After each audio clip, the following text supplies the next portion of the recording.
Shalom Bapak Ibu Saudara yang dikasihi Tuhan. Kita kembali bersama dalam pengajaran firman iman kali ini. Saya berdoa semua sehat dan berkelimpahan, sebagaimana jiwa kita juga berkelimpahan. Melanjutkan apa yang telah kita pelajari pada kali sebelumnya, mari kita melihat kembali firman Tuhan dari kitab Yakobus pasal 5 ayat yang ke-15. Dikatakan demikian, dan doa yang lahir dari iman akan menyelamatkan orang sakit itu, dan Tuhan akan membangunkan dia, dan jika ia telah berbuat dosa, maka dosanya itu akan diampuni. Kalau sebelumnya kita fokus pada perkataan yang lahir dari iman, kali ini kita akan melihat lebih jauh mengenai doa, yaitu doa yang lahir dari iman. Mari kita melihat contoh doa yang lahir dari iman dalam 1 Tawarik pasal yang keempat, ayat 9-10. Dikatakan demikian, Yabes lebih dimuliakan daripada saudara-saudaranya. Nama Yabes itu diberi ibunya kepadanya, sebab katanya, Aku telah melahirkan dia dengan kesakitan. Yabes berseru kepada Allah Israel, katanya, Kiranya engkau memberkati aku berlimpah-limpah dan memperluas daerahku, dan kiranya tanganmu menyertai aku dan melindungi aku daripada malapetaka, sehingga kesakitan tidak menimpa aku. Dan Allah mengabulkan permintaannya itu. Firman Tuhan ini mengatakan bahwa Tuhan lebih memuliakan Yabes daripada saudara-saudaranya. Dikatakan bahwa Yabes lebih dimuliakan daripada saudara-saudaranya. Dalam bahasa Inggris, more honorable. Mengapa? Tidak ada bagian Alkitab lain yang menceritakan mengenai Yabes. Akan tetapi, dengan dua ayat yang singkat ini, Roh Kudus memandang perlunya menyatakan kepada kita, anak-anak Tuhan, mengenai Yabes. Dan dalam dua ayat singkat ini, Roh Kudus menyingkapkan kepada kita mengapa Yabes lebih dimuliakan. Dikatakan tadi bahwa dia berdoa kepada Tuhan.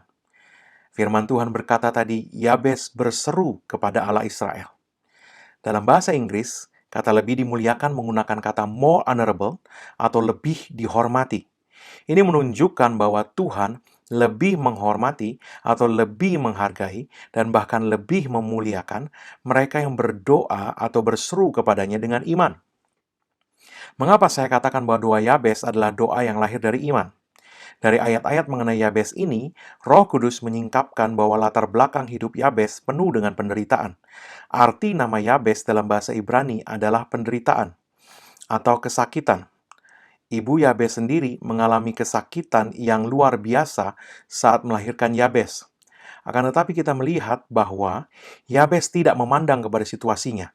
Dia tidak membiarkan keadaan yang dialaminya menahan dia dari berseru kepada Tuhan.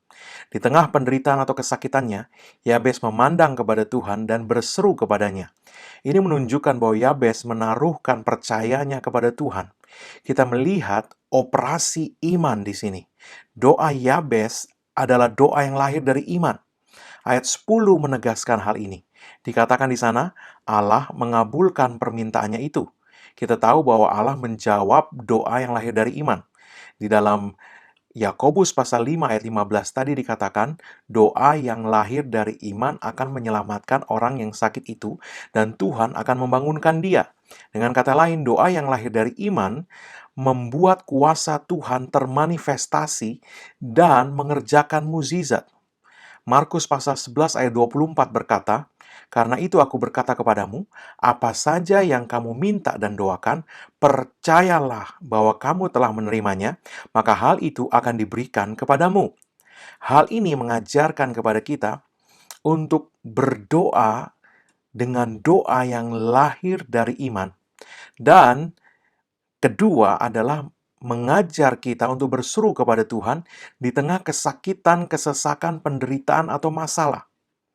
Mazmur 91 ayat 15 mengatakan, Bila ia berseru kepadaku, kata Tuhan, aku akan menjawab, aku akan menyertai dia dalam kesesakan, aku akan meluputkannya dan memuliakannya.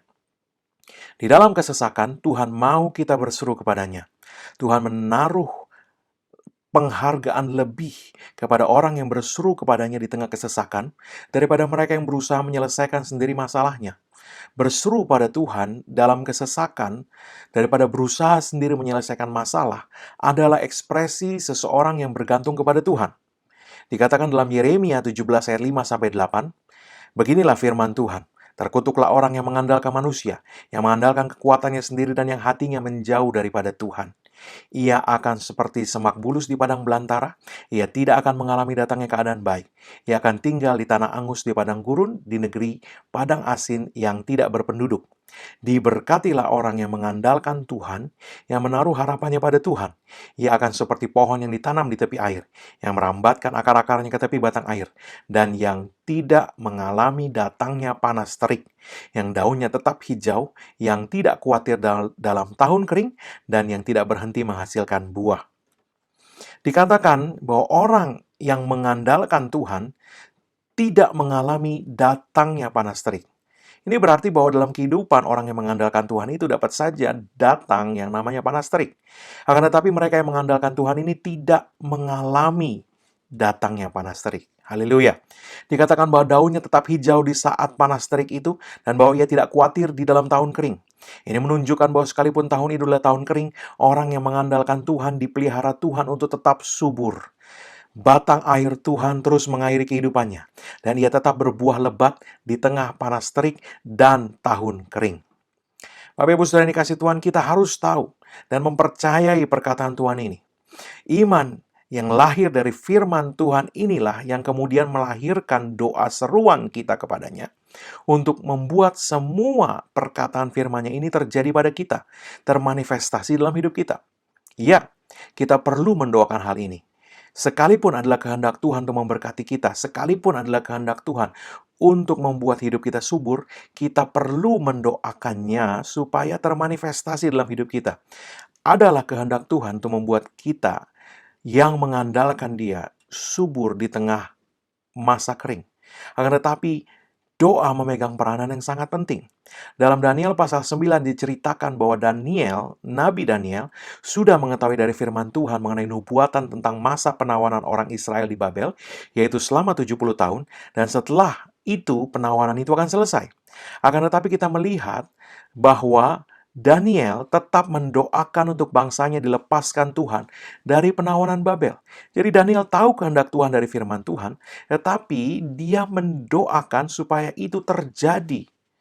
Yohanes 10 ayat 10 maupun 3 Yohanes 1 ayat 2 menyatakan bahwa adalah kehendak Tuhan untuk kita berkelimpahan dalam segala hal.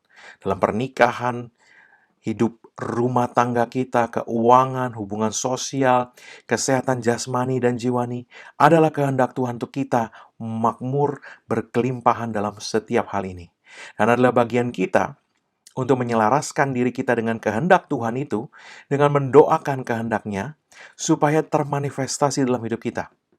Dalam doa, kita masuk ke dalam persepakatan dan keselarasan dengan firman Tuhan, dan lewat doa kita memanggil kerajaan Tuhan untuk jadi di bumi seperti di sorga. Apa itu artinya? Jadi di bumi seperti di sorga. Artinya, apa yang tidak ada di sorga tidak boleh terjadi pada kita di bumi, dan apa yang tersedia di sorga harus terjadi dalam hidup kita di bumi. Di sorga tidak ada sakit penyakit, kekurangan, kemiskinan, maka hal itu tidak boleh ada dalam hidup kita di bumi. Dan sebaliknya, kelimpahan kesehatan ilahi yang sempurna sebagaimana ada di sorga, itulah yang harus terjadi dalam hidup kita. Yesus mengajar kita mendoakan itu. Matius pasal 6 ayat 10 berkata, "Datanglah kerajaanmu, jadilah kehendakmu di bumi seperti di sorga." Jadi kita perlu minta agar kehendak Tuhan jadi di bumi seperti di sorga. Itu diajarkan Yesus dalam doa Bapa kami yang diajarkannya kepada murid-muridnya. Dalam Yohanes 16 ayat 23-24, Yesus berkata, "Dan pada hari itu kamu tidak akan menanyakan apa-apa kepadaku. Aku berkata kepadamu, sesungguhnya segala sesuatu yang kamu minta kepada Bapa akan diberikannya kepadamu dalam namaku. Sampai sekarang, kamu belum meminta sesuatu pun dalam namaku.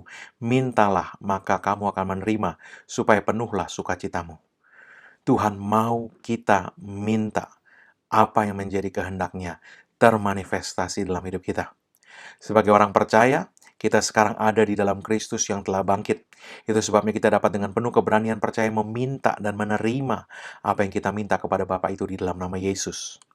2 Korintus 5 ayat 21 berkata, "Yesus, Dia yang tidak mengenal dosa, telah dibuatnya menjadi dosa karena kita, supaya dalam Dia kita dibenarkan oleh Allah." Ayat ini mengatakan bahwa kita adalah orang yang sudah dibenarkan Allah di dalam Kristus.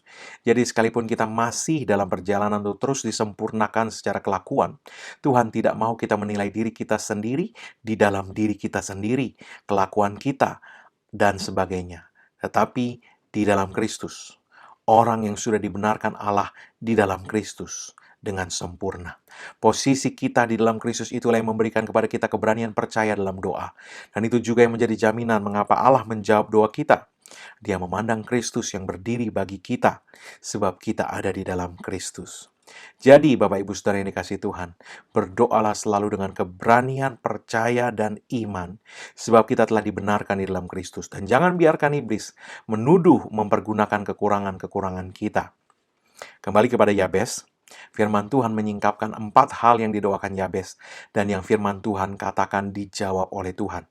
Yang pertama, berkati aku berlimpah-limpah. Dalam bahasa Inggris, bless me indeed, yang artinya benar-benar memberkati aku. Ini menunjukkan bahwa Yabes bukan minta sekedar diberkati. Dia minta benar-benar diberkati. Dia minta diberkati berlimpah-limpah. Adalah kehendak Tuhan untuk kita sungguh berkelimpahan sebagaimana dikatakan Yesus dalam Yohanes 10 ayat 10. Tetapi Tuhan tidak mau kita serakah, mementingkan diri sendiri, atau menjadi pelit. Karena itu Tuhan menegakkan prinsip membayar persepuluhan dan menabur. Sebab memberi akan mematahkan kuasa keserakahan dan roh cinta uang. Ingat, dalam 1 Timotius 6 ayat 10 dikatakan bahwa akar segala kejahatan bukan uang, tetapi cinta uang. Uang sendiri tidak jahat. Orang membutuhkan uang untuk dapat secara praktis memberkati orang lain. Ketika kita berdoa minta Tuhan memberkati kita berlimpah-limpah, dan Tuhan mengangkat dan memberkati kita dengan kelimpahan yang terus bertambah, mari gunakan untuk kita juga menjadi berkat bagi orang lain. Yang kedua, Yabes berdoa, perluas daerahku. Dia meminta Tuhan sungguh-sungguh menjadikan dirinya berhasil. Kita perlu minta keberhasilan dari Tuhan. Kita perlu meminta Tuhan menjadikan daerah kita semakin luas, jangkauan kita semakin luas. Yang ketiga, Yabes meminta perlindungan dari Tuhan. Dia berkata, tanganmu menyertai aku dan melindungi aku daripada malapetaka. Ini pada dasarnya adalah sama dengan doa untuk perlindungan Tuhan yang ada dalam Mazmur 91. Jadi kita perlu minta hal ini. Yesus mengajar untuk kita berdoa, jangan membawa kami ke dalam pencobaan, tetapi lepaskanlah kami dari yang jahat.